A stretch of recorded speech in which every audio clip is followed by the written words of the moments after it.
Salam damai sejahtera buat kita semua, Bapak Ibu, saudara-saudari, dan teman-teman semua. Kali ini kita akan mengoreksi hidup kita. Apakah kita dalam mengikut Tuhan ada hal-hal yang tanpa kita sadari, yang kita masih lakukan, yang tidak berkenan di hadapannya?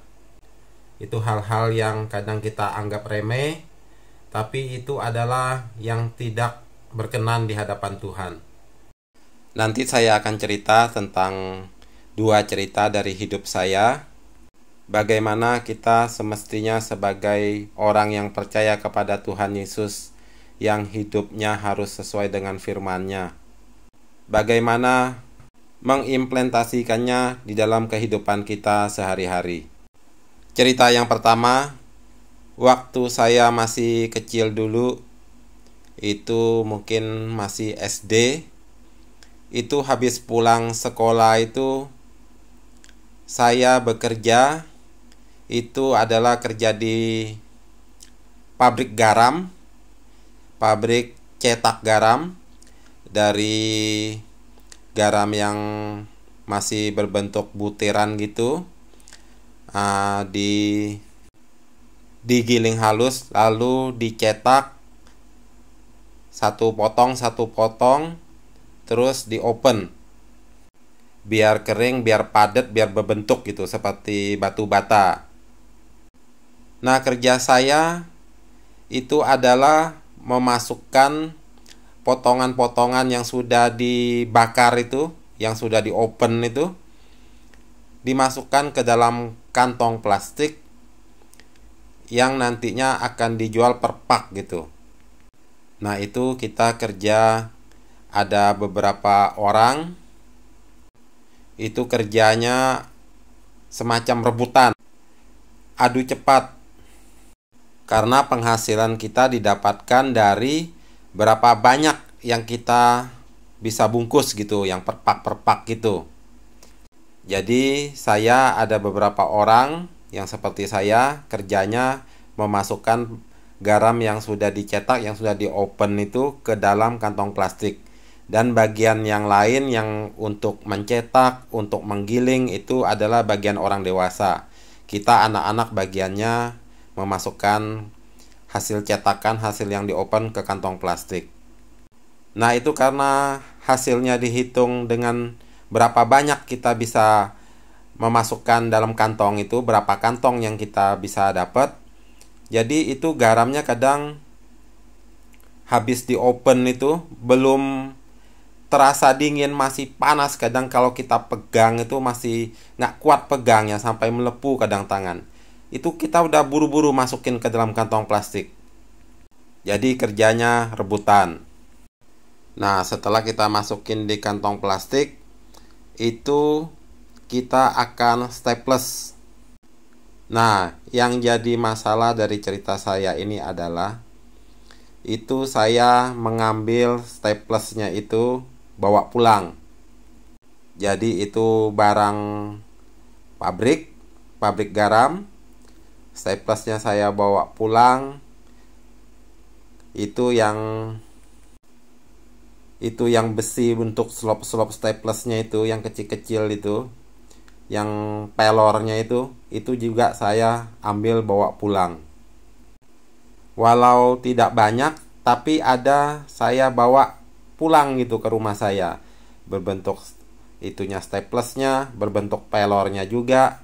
Jadi itu seakan-akan saya ambil dari pabrik untuk saya pribadi buat di rumah.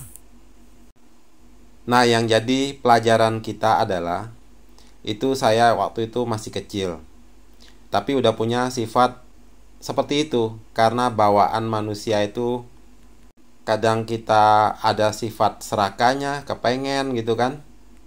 Padahal yang kita ambil itu bukan milik kita, bukan hak kita, karena itu milik perusahaan untuk kita bekerja di sana. Nah, bagaimana dengan kehidupan kita yang saat ini sudah dewasa?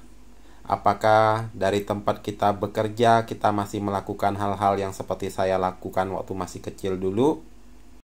Mengambil barang-barang kantor yang semestinya tidak boleh kita bawa pulang, tapi kita bawa pulang. Itu kelihatannya masih hal-hal yang kita anggap biasa, tapi itu sebenarnya hal yang tidak boleh. Karena dari situ akan melatih mental kita, daya peka kita, tentang rohani kita, tentang bagaimana kita harus bersikap di hadapan Tuhan. Itu kadang yang kita tidak pernah evaluasi. Jadi kalau kita masih melakukan hal-hal yang demikian, yang masih menguntil, itu kita harus berubah. Karena gaya hidup kita itu, moral kita, kepekaan kita tentang hidup yang benar di hadapan Tuhan, itu adalah cermin seberapa kita menghayati hidup kita yang harusnya baik, benar, dan suci. Jangan membuat kerohanian kita ternoda oleh hal-hal yang sepele, yang kita masih sanggup untuk memilikinya, membelinya dengan hasil kerja kita sendiri. Jadi pelajaran yang kita ambil adalah berlakulah sebaik mungkin, bentuklah pribadi kita yang rohaninya sesuai dengan firman Tuhan, dengan kehendak Tuhan. Tidak menjadi orang yang sembarangan, hidup yang masih sama seperti dunia. Kita harus berbeda. Begitupun dengan di lingkungan kita tinggal. Jangan mengingini milik sesama kita, walaupun itu kelihatannya hal yang biasa, seperti pengen buah mangganya tetangga kita main ambil aja tanpa ada basa-basi, atau kita metik buah cabenya yang ada ditanam di pekarangannya tanpa izin. Jadi banyak hal yang harus kita proteksi dari keinginan-keinginan kita, supaya cerminan kebenaran Tuhan itu tidak pudar di dalam kehidupan kita. Kalau kita kepengen hal-hal yang demikian, lebih baik kita beli ya, tidak seberapa. Daripada kita izin minta juga belum tentu kadang orang itu bisa ikhlas, bisa senang memberinya kepada kita. Itu juga akan mengorbankan harga diri kita di depan mata dia gitu. Saya mau cerita yang kedua. Saya waktu di jalan raya itu lagi naik motor.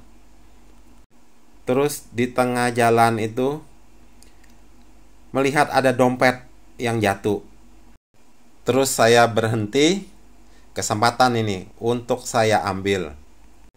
Dan ada beberapa orang yang pas lewat di situ melihat saya mengambil dompet itu.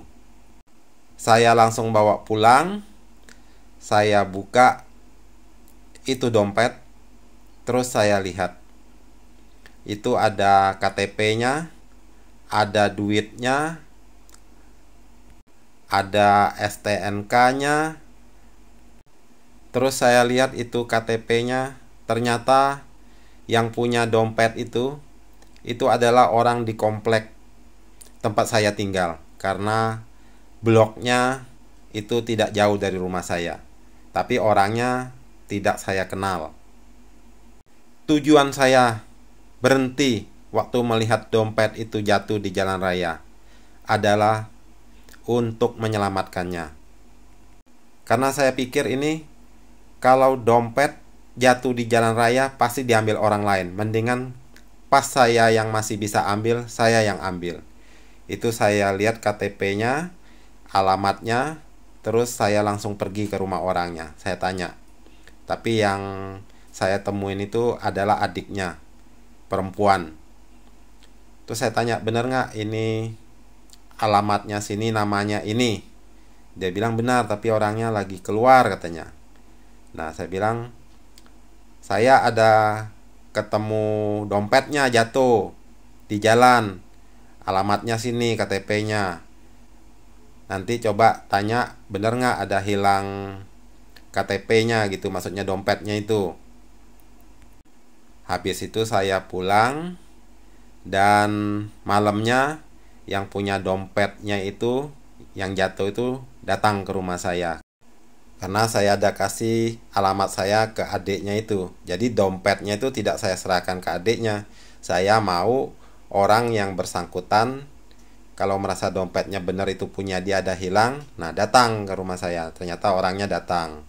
Terus saya kasih dia buka dompetnya.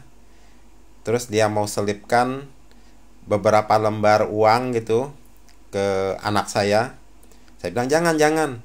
Saya nemu ini itu punya bapak kok. Saya bilang tidak perlu ada jasa-jasa yang perlu dikasih gitu. Terus bapak ini ngomong, kalau masalah uang saya maksudnya nggak terlalu pusingin. Yang saya pusingin itu dokumen-dokumen saya, katanya. Itu ada beberapa STNK mungkin di dalam dompetnya itu, sama KTP, mungkin ada dokumen yang lain.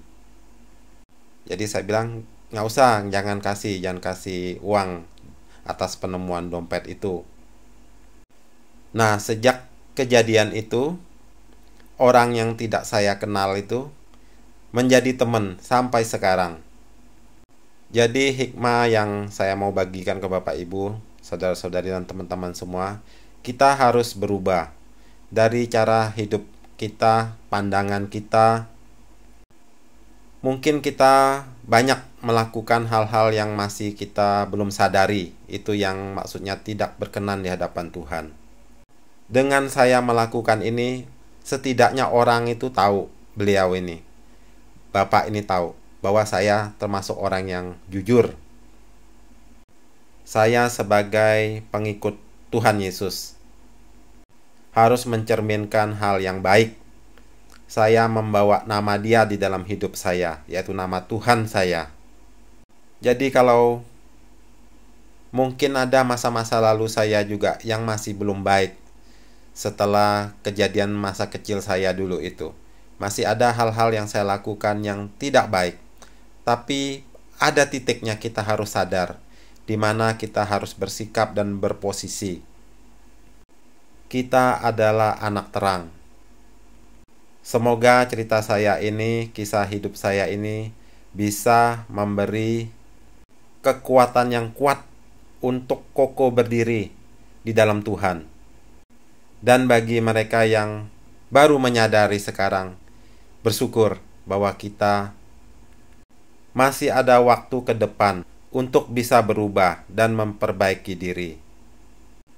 Roh Kudus akan selalu memimpin kita kepada jalannya yang benar untuk hidup dan mampu di dalamnya dengan penyertaan, dengan pimpinan, dengan kuat kuasanya. Tuhan Yesus memberkati kita semua. Amin.